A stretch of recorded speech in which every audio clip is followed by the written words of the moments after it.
মিরপুরের একাডেমি মাঠে আজ দেখা গেল এক অন্যরকম দৃশ্যের।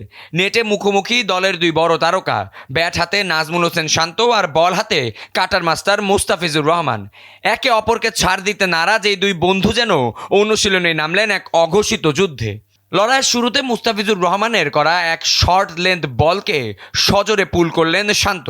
শটটি ছিল দেখার মতো, তবে এরপরেই শুরু হলো আসল নাটক। বলটি সীমানা ছাড়লো নাকি তালুবন্দি হলো তা নিয়ে দুজনের মধ্যে শুরু হলো মজার এক দর কষাকষি। শান্তর দাবি বলটি যেখানে গিয়েছে সেখানে কোনো ফিল্ডার ছিল না, তাই এটি নিশ্চিত চার। কিন্তু ফিজ তো মানতে নারাজ।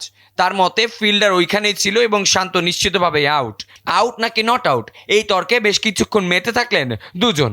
শান্ত আঙুল উঁচিয়ে দেখিয়ে দিচ্ছেন তার হিসেবে ফিল্ডাররা ঠিক কোথায় কোথায় সেট করা ছিল।